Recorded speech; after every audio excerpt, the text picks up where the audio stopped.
The core of capitalism is this concept of product differentiation. Things are different and people like different. A couple of years ago, we had a truck company called General Motors. Now, if you look on the aspect of a full-size truck, the reality is that there's only maybe 18, maybe 20 people on planet Earth that can produce a full-size pickup truck. They came out, they changed the tailgate, and all of a sudden, boom, just like that, they had a market sales increase overall because they made one change. If you can sit down and master the aspect of making that one change, all of a sudden now people are going to be the pathway to your doorstep because of the fact you have the coolest thing in the market. 10 years from now, the best selling product hasn't been invented. You don't know what's going to happen in 10 years. And I guarantee you, what we have on today's market will not be the best seller in 10 years from now. And by the way, next year, the same phrase is going to apply. The world is changing at such a rapid pace. Is there something you have in mind? Because you might be the one that creates that product that 10 years from now is the biggest smash hit. So pay attention because product differentiation is the true heart of capitalism. Really, it's a creation of a real or perceived difference between your product and somebody else over here. I have this pizza. Our pizza now has a stuffed crust. Boy, our pizza now has a better stuffed crust because now we have cheese and we have pepperoni inside the crust. Now our pizza actually has a stuffed crust. We have cheese, we have pepperoni, and we also tossed in crab, squid, and other seafood inside the crust. And on top of that, we put, I mean, by the time you're all done, you keep on going on and on and on about product differentiation. And sometimes it gathers legs and gets traction, and sometimes it's a total failure. One of the things that we have in California, we really have a large number of entrepreneurs in this state that really are highly innovative. If it survives in California and you pay attention to what the market is like, you will see a lot of our products start in California and they move slowly across the United States. Now we have so much regulation and stifling. Unfortunately, we're seeing a lot of that slowing down because of the fact that innovation is being throttled by too much government regulation. But the reality is the minds for innovation, a lot of them are here in California, and you'll see the aspect of innovation moving. Innovation is really the things that between you're looking at the product differences and the service differences, branding, pricing, advertising, packaging, you create different types of images by how you're projecting what's out there. There's four different types of goods. The first one is called convenience goods and services. Those are the things where those evil people, they sit down there, I should call them evil. They're just people trying to make money from you. Okay, so and if you have children, you've experienced the aspect of the shopping cart going through the line on the way out the door, and there being all kinds of good stuff that's really catchy to the eye, and little munchkins reaching over out of the chair, trying to grab it and spill it because they want to have it for them. Yes, they want those Skittles. Give me those Skittles. Okay, we call those convenience goods and services that by the time you're all done, I want this and I want it now. You don't have a plan thing is I'm going to go buy a box of Skittles. Maybe you do, but the reality is that's more of a casual thing that you're shopping for this, this, this, and by the way, I'm going to grab this, I'm going to grab this. And by the time you're all done, you go into Trader Joe's, you want to get your eggs in the back or your milk in the back of the room, and all of a sudden you go in just to buy those two things, and you walk out, you're paying $79 for a cart full of stuff you hadn't planned on it because they're all sitting there piling on, and they put that evil chip aisle right on the very beginning. You start over there and notice all the chips sitting over there, and you're looking at them. I just want this one over here. And by the time you're all done, you can't make it through the chip aisle without buying something. They put that there on purpose. They put the eggs and the milk in the back of the store because they know you have to walk by all the other stuff and you'll buy stuff on the way. Convenience goods and services are casual pickups. When you're in a hurry, you run in and boom, you have all this over there. So you stuff is sitting right out there and you grab it. Shopping goods and services. Okay, these you go compare values, quality, price, and style. Okay, Target, wireless carriers. You'll see Walmart is fabulous for price drops. When you're shopping for goods, if you want to sit down and get a good deal, you go to Walmart. That's what they advertise on a regular basis. So a lot of times we have a shopping list.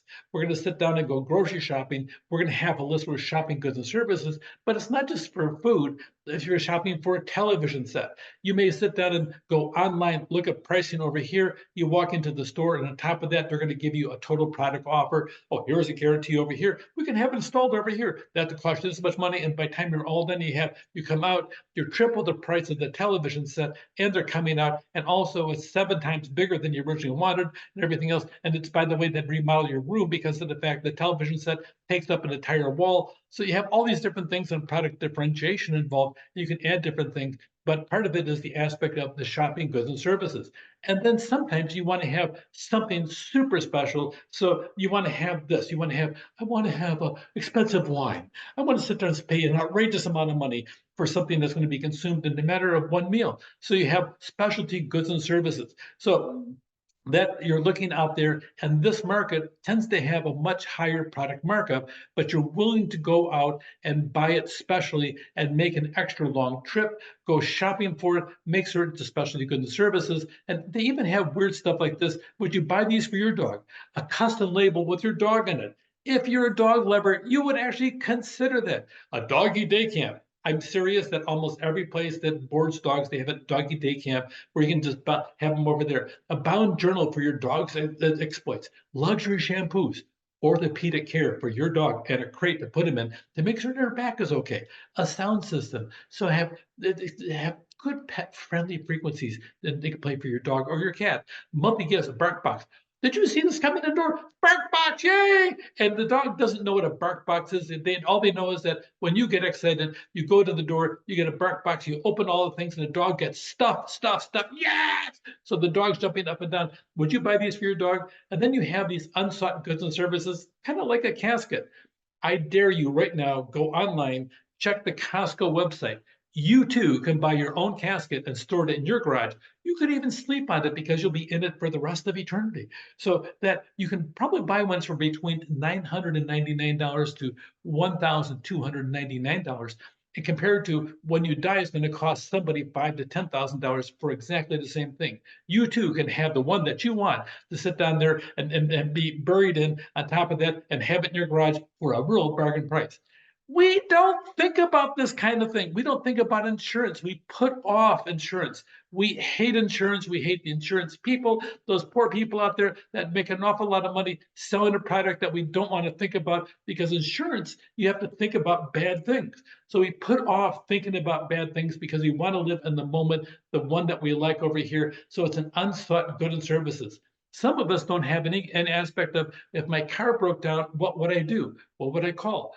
So you think about the unsought goods and services, you can make an awful lot of money by selling products there, but people aren't necessarily going to say, well, thanks a lot for selling me a casket. You don't think about things like that because at that moment in time that you don't want to think about anything at all because your mind is so numb and your emotional system is so numb. That's why we call them unsought for because we don't look for them. How would you classify these? A Beauty Rest mattress. Well, that could be a shopping good because you go shopping for a mattress, okay, or it could be a specialty good because there's actually Beauty Rest stores out there. A Honda cord. You're going to probably buy a Honda cord from a Honda store unless it's a used Honda. Then you go shopping on different car lots because people will trade in their former Honda cords for something different. A McDonald's Big Mac. Usually, a McDonald's Big Mac, you're going to be driving down the street, you're dying for hunger. Oh, there's a McDonald's, and you pull in right there, and it's a spontaneous purchase right there. It's convenience goods. A Rolls Royce automobile. You know, when I go shopping for my Rolls Royces, there's only 2 stores in Orange County. So that being said, I go shopping at my Rolls Royce dealership. And by the way, just in case you want to know, college professors don't have enough money to buy a Rolls Royce, and I am kidding about having one in my garage. It would be nice, except for the fact that just taking it in for the regular oil change and paying $10,000 for an oil change is not part of my budget. Oreo cookies, by the time you're all done, these are not a specialty good. They're a convenience item, but you may put them on your shopping list to go out there. And the right way to sit down there, eat an Oreo cookie is you always take in your hand, you screw off the lid, you take care of the frosting immediately, and then you dip the cookie wafer into milk. That's the best way of eating it. Just so you know, that. I don't think that's a test question. No, I took it off as a test question. Anyway, a Harvard University degree. Well, I think you have to go to Harvard to get that. That would be a specialty good and service. So you have different aspects of it. People come up with crazy things, and every once in a while, these have legs in the marketplace. There was a time when the pet rock was out there. You would buy a pet rock in a box like this. It would come in a nest, and you would have your pet rock there. They would encourage you to name your rock, and some people took their pet rocks for walks. I'm not kidding. That happened. They came out with things called garbage pail kids, which are gross trading cards of kids with all kinds of ugly features and everything else. They call them the garbage pail kids. Mood rings. They came out three different times. They first came out in the 80s, they came back in the 90s, and then they came back about 2010 to 2014. You would put them on your finger, and then it would change color according to the mood that you have. Supposedly, it was based upon body temperature, but they would change color. And then Chia Pets has been around for ages. What it is a rough red clay figure, and you put chia seeds on them and water it, and the chia seeds would grow into green hair. There's all kind of things. Usually they have one for every president out there. So the clay shaped figure would grow sprouts. So you have all kinds of consumer goods, you have industrial goods. And by the way, consumer goods, we call that business to consumer, B2C, and business to business, we call it B2B. So there's two different markets. They're really very different. Industrial goods, they're B2B because it's business to business, and you're selling different things for installations. You're selling a capital item instead of selling a television set to a consumer, and you can get televisions anywhere from $100 to a couple $1,000. You're going to be selling something that probably costs $10,000 to $40,000 a lot of times. Capital items, we call them, big items, and accessory equipment. So your sale take a lot longer to get the sale, but when you do, you're probably be selling more than just $30 or $40. You're going to be selling hundreds or thousands of dollars to a product. So it's a different way to market, and you'll see on this chart over here the differences. One is consumer, where overall the sale is going to be much smaller than a business to business. A B2C is usually a much smaller sale, and you have to have a lot more volume to be highly successful at it. Where really B2B, you can sit down and just make a few sales and be highly successful and make an awful lot of money. If you're in the business of, let's say, selling people a communication system inside your business, okay, it's not going to be one phone on a desk. It's going to be dozens of phones, sometimes hundreds of phones on a desk, and then you get residuals. In other words, money coming in every single year from that same sale as part of the overall commission package. So B2B can make an awful lot of money short term and long term, where business to consumer typically is a one-shot thing, or if you're good and have a good brand, you'll have people coming back on a regular basis.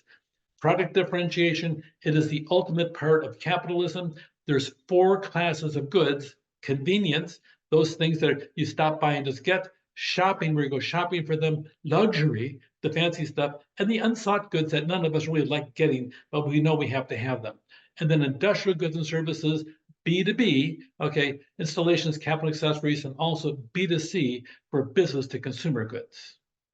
Product differentiation, the heart of capitalism. Take care.